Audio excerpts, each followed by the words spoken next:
खास त भगवानको बारेमा उस परमात्माकै बारेमा कसैलाई थाहै छैन।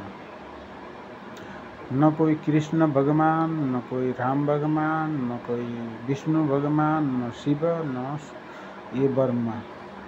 ये यिनुलाई त यिनु जो यी धर्मगुरु छन्, यिनुले आफ्नो कल्पनाबाट यो नियम बनाए।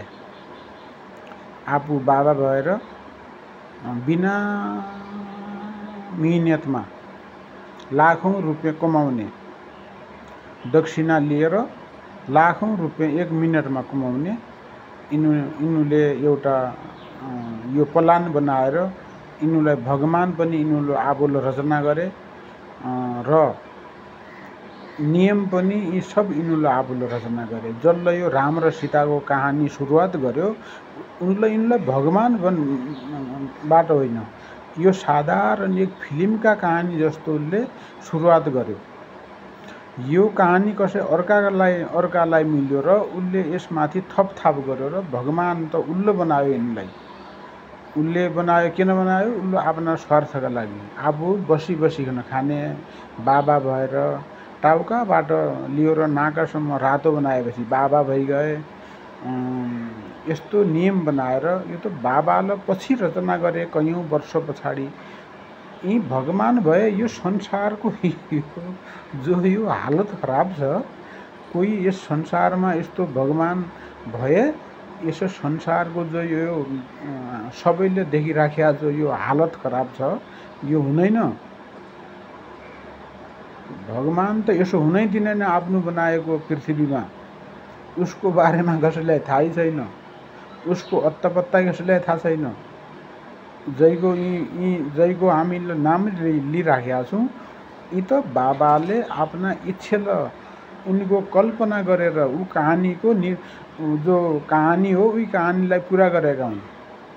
आफू बसिकन बाबा भएर खाने, चेला बनाएर उनीसँग दक्षिणा लिएर आफू करोडपति खरबपति जस्तो जतिपति जेपति बने भने यी पति बन्ने उनलाई एक यो तरिका निकालिया हो। बाँकी यी कोही भगवान पनि होइन। यी भगवान भया खण्डमा त यस संसारको जो यो हालत खराब छ, यहाँ कोही सुखी छ? हर कसैलाई एक न एक चिजको परेशानी छ।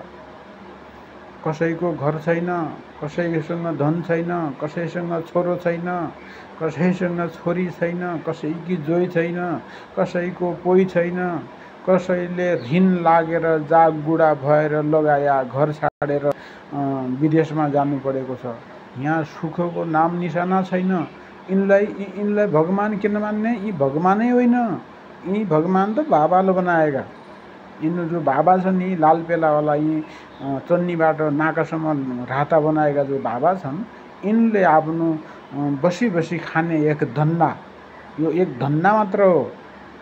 यी ग्रन्थ त यी पवित्र ग्रन्थ भन्ने वेद, 4 वेद, यी भगवत गीता, यी रामायण, यी महाभारत, यो पनि एक सोच्न सक्ने क्षमता छ भने सोच्नुहोस्। भगत भन्दा ज्यादा भगवान हुन सक्छन्? यहाँ भगत भन्दा ज्यादा भगवान छन्। जति पब्लिक उति भगवान छन्। हिन्दूका ढुङ्गा जति छन्, यी सब ढुङ्गालाई भगवान बनाएका छन्। यी एक गाउँमा 5 वटा भगवान छन्। गन्तनुहोस् कति भगवान हुन्न। यी त मान्छेलाई यी ठगेर खानका लागि यी सब आफ्ना इच्छाले बनाएका हुन्। यसमा कुनै पनि सच्चाइ छैन। यस पृथ्वीमा जो यो हालत खराब छ, यो मान्छेको एक देश अर्कासँग लडिया छ, एक देश अर्का देशमा गोला बर्साया छ। यो सब हेर्ने हो भने यो हर कोही बुद्धि छ भने, अलिकति पनि दिमाग छ भने सोचेपछि ऊ खुदै बुझ्न सक्छ यो कुराबाट। यहाँ सब जो छ यो सब असत्य हो। सत्यलाई त खोज्नु छ।